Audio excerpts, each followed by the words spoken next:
In a world where top 10 countdowns are overrated, Wrestling King presents WTF. What's up, everybody? Hi, you didn't see me coming from down there, did you? Don't lie, you did not see me coming from there. Alright, what's up, guys? It's time for the second episode in my newest series, WTF. As you can see, the letters are down there, WTF. And if you guys didn't see the first one, go ahead and check it out. And why haven't you? Seriously. But if you did, you know that WTF stands for Weekly Top 5. It's a top 5 list. Last week, or 2 weeks ago, I think it was, I did top 5 on this top 5 most ridiculous storylines WWE's put out in recent memory.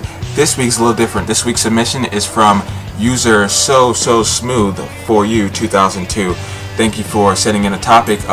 He said top 5 heels. Now I'm not gonna do of all time because I don't really want to go that far back because I'm not the most knowledgeable as far as way back like in the 80s and early 90s. So I'm gonna do top 5 heels in the past 10 years. And if you guys haven't done so already, go ahead and subscribe, follow me on Twitter, and also send in your submissions for what I should cover in next week's WTF. So a heel, the top 5 heels. Now this is going to be a super hard list, and I know a lot of you guys are going to disagree with me, and I don't mind you disagreeing with me. Just list below who you think are the top 5 heels in the past 10 years.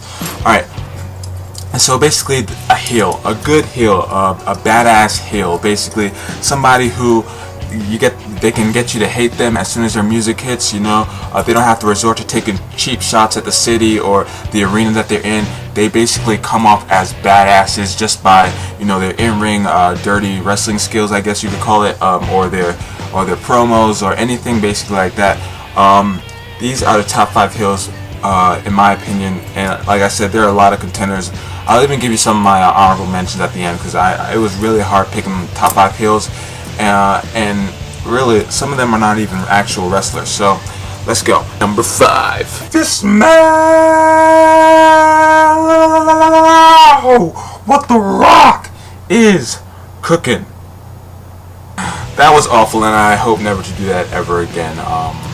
Sorry about that. I didn't mean to. So The Rock now, the people's champion, the most electrifying man in all of sports entertainment, all those good monikers that he went by when he was face. But you gotta understand, The Rock was heel for a while, and let me tell you, this guy was money on the mic. Now The Rock already has the mic skills, he already had the in-ring skills, but when The Rock turned heel, which very few people saw coming, it was pretty good because this guy, you get him on the guitar singing, it was just amazing. So the crowd would really be into him and would want to cheer for him so bad, and just because he's The Rock basically, and he would go along with it for a while, but you knew it was coming, and then bam, there goes a singer.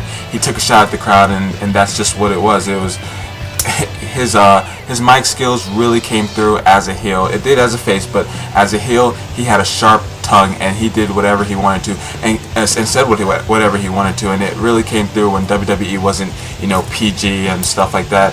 It's too bad. That's why The Rock coming back, to host, if he does come back to host Raw, it's gonna kind of suck because he really can't say all the things he used to say. But either way you slice it, The Rock was, in my opinion, one of the top 5 heels in the past 10 years. Number 4. Alright, number 4 is Chris Jericho. Chris Jericho entered the WWE as a heel, I think in a feud with The Rock. I'm not sure about that. And then he was a face for a long time, went away, did his little reality VH1 and Fozzy thing, and came back to save us all from the WWE's mundane storylines. And save us he did until he decided to save himself. And that's when the heel Chris Jericho came out. Chris Jericho basically gets on the mic and says how he feels, uses big language, very condescending language, to make the WWE universe feel stupid, and stuff like, and his in-ring skills are awesome to back it up. And like when he locks in a submission, him asking or telling the referee to ask him if he wants to submit. It's just like Chris Jericho as a heel is the complete package, and not to mention the guy can lose any match and still be one of the top heels in WWE today, and I think that's just awesome. So Chris Jericho is number 4. Number 3 goes to Triple H. Triple H as a heel is Triple H in his prime. You cannot deny that Triple H as a face, it's all good and dandy, but Triple H was a badass heel. Seriously, like the stuff that he did with the sledgehammer, when the sledgehammer used to be his thing of choice, even though it still is kind of now. It's just like, I don't know how to describe it. Like, you can go back on YouTube right now and well, you're on YouTube right now, but go on YouTube right now, search some of his best heel promos. They're just awesome. His cutthroat way of wrestling, it was just really awesome. Triple H, should he go back to being a heel soon? Because really, I think WWE, especially Monday Night Raw, needs some better heels. And now that Shawn Michaels gone and DX doesn't really stand a chance of reuniting because he's gone, I think Triple H should go back to being a heel, but after he kicks Sheamus' ass. Number 2. Alright, so number 2, guys, it's actually the top 2 are neither of them are really wrestlers, so it's kind of interesting. Number 2 is Vicky Guerrero. Alright, from her vomit and nauseating inducing marriage to Edge, to her screechy "Excuse me! I said excuse me!" That is the most... Okay, Vicky Guerrero cuts promos and you can't hear them because she gets so much heat. And really, right now, obviously, it's kind of fizzling out because she's not really in a state of power. But if you go back to 2007 and 2008, this woman was on fire as a heel. There's no denying the amount of heat that Vicky Guerrero could pull from an audience. And as soon as she started chanting the "excuse me," it just went to another level.